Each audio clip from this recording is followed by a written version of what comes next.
बिस्मिल्लाहिर्रहमानिर्रहीम अस्सलाम वालेकुम दोस्तों। आया उस्ताद अब्दुल गफ़ार तव्हां ॾिसी रहिया मुझो यूट्यूब चैनल। दोस्तों एक नए वीडियो से गॾु तव्हांजी ख़िदमत में। दोस्तों अॼु सबक 32 दर्जे 3 मां जंहिंजो उनवान दुआ है।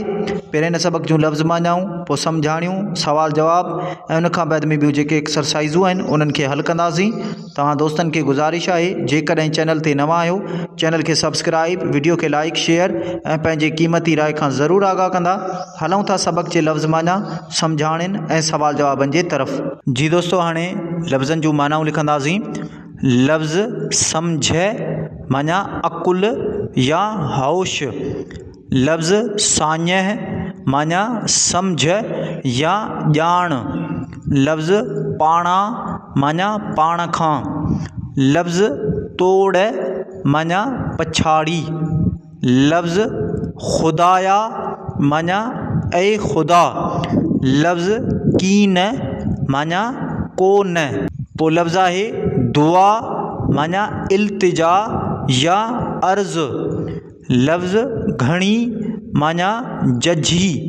लफ़्ज़ शल माना जीअं अल्लाह घुरियो।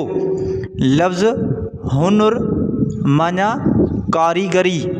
लफ़्ज़ ऊचो माना मथाहूं।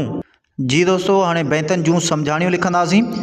बैत खणी हथ दुआ था घुरूं ऐं धणी मिले सम्झ साञह असांखे घणी। सम्झाणी शाइर इमदाद हुसैनी हिन शेर में चवे थो त आऊं हथ खणी इहा दुआ थो घुरां त ए अल्लाह मूंखे सम्झ ऐं साञह घणी मिले। बैत वॾनि जी घणी पाण इज़त करियूं ऐं पाणा नंढनि सां मुहबत करियूं। वतन सां सचाशल सदाईं रहूं शुरूअ खां वठी तोड़ ताईं रहूं।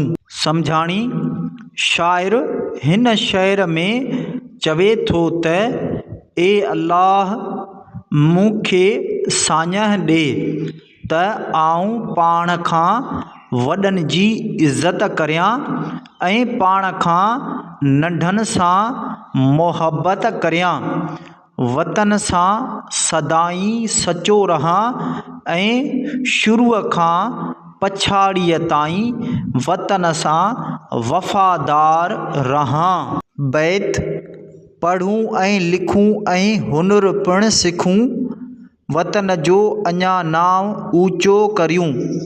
खुदाया चऊं जो बि सो सच चऊं कॾहिं कूड़ खे कीन वेझो वञूं। सम्झाणी शाइर हिन शेर में चवे थो त ए अल्लाह मूंखे साञह ॾे त आऊं पढ़ां ऐं लिखां ऐं हुनुर बि सिखां त जीअं वतन जो नालो निकिरे। आऊं सदाईं सच ॻाल्हायां ऐं कॾहिं बि कूड़ खे वेझो न वञां। बैत खणी हथ दुआ था घुरूं ऐं धणी मिले सम्झ साञह असांखे घणी।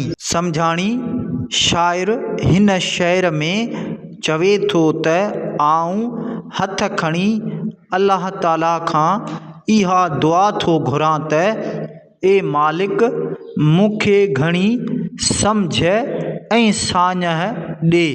मश्क अलिफ हेठि ॾिनल सवालनि जा जवाब ॾियो।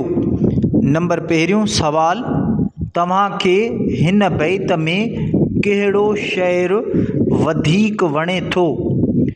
जवाब असांखे हिन बैत में हेठियों शेर वधीक वणे थो।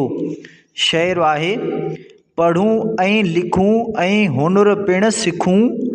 वतन जो अञा नाम ऊचो करियूं। खुदाया चऊं जो बि सो सच चऊं कॾहिं कूड़ खे कीन वेझो वञूं। नंबर ॿियो सवाल जेको शेर तव्हांखे वधीक वणे थो उहो छो थो वणे? जवाब: इहो शहरु असांखे उन करे वणे थो जो उन में शाइर चवे थो त ए अल्लाह साईं मूंखे साञ ॾे त आऊं पढ़ां ऐं लिखां ऐं हुनुर पिणु सिखां त जीअं मुल्क जो नालो बुलंद करियां। आऊं जेकी बि चवां सो सच चवां ऐं कॾहिं बि कूड़ खे वेझो न वञां, छो त चवणी आहे त सच त बीठो नच, कूड़ जे मोह में धूड़